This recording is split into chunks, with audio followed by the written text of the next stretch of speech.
मामा मलाई त कस्तो सन्चो नभएको जस्तो भएर के खाम भयो हो। राम सन्चो नहोला जस्तो भयो भन्ने त मैले बुझिसकेँ। तिम्रो अनुहारै निदौरो भयो।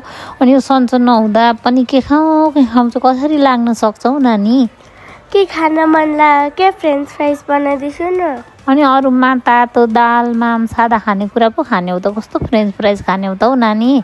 दाल माम त बिहान पनि खाएको नि बनाइदिनु न। राम राम अनुष्कालाई चाहिँ अब फेरि सन्चो नहोला जस्तो पनि भएको अरे फ्रेन्च फ्राइज पनि खान मन लागेको अरे। यो फ्रेन्च फ्राइज चाहिँ तेलमा तारेर खानु हुँदैन नानी भन्दै थियो नि। त्यही पनि अनुष्काले भने नि दादाले त कस्तो मजाले तेलमा नतारिकन एयर फ्रायरमा बनाइदिन्छ त भनेर भनिन् कि। अनि त्यसपछि चाहिँ अनि समृद्धिले पनि अरू बेला दादालाई हेल्प गर्छन्। अनि समृद्धिले चाहिँ ल बहिनीलाई खान मन लागेछ भने म बनाइदिन्छु भनेर सबै कुरा हल्का मलमल पारेर एयर फ्रायरमा हालिदिन् कि।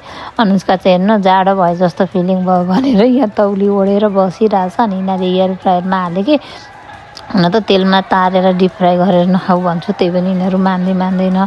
अब केही खान मन नलागेको बेलामा त अब यही भए पनि खान मन लागेछ भने खाऊ न भने है। मलाई चाहिँ त्यति मात्रै राखिदिएको हेर्नु न केटाकेटीले कति माया गरेको भन्नु कि के भन्नु है। अनि उनीहरूले चाहिँ खाइसके। अब अनुष्कालाई चाहिँ अनि अलिअलि ज्वरो आए जस्तो पनि भइरहेको थियो। सन्चो नहोला जस्तो भएको थियो। अनि ल भोलिपल्ट चाहिँ अब स्कुल पनि जानलाई उसलाई गाह्रो होला भनेर ल आज रेस्ट गरेर बस नि त अहिले खासै पढाइ पनि त भइरहेको छैन नि त भनेर मैले चाहिँ चेक गराउनको लागि लिएर गएँ। चेक गराउन जाँदा चाहिँ एकदमै सादा सिम्पल खानेकुराहरू मात्रै खानु अरू केही खानु मिल्दैन भनेर चाहिँ यत्रो ठुलो ट्याब्लेटहरू दिनुभयो कि। अनुष्कालाई चाहिँ दबाई देखेपछि आङ सिरिङ हुन्छ र उल्टी आउला जस्तो हुन्छ। त्यही माथि यो ट्याब्लेट चाहिँ खान सक्छु भनेर चाहिँ झोल कुरा त उसलाई निल्नै गाह्रो हुन्छ।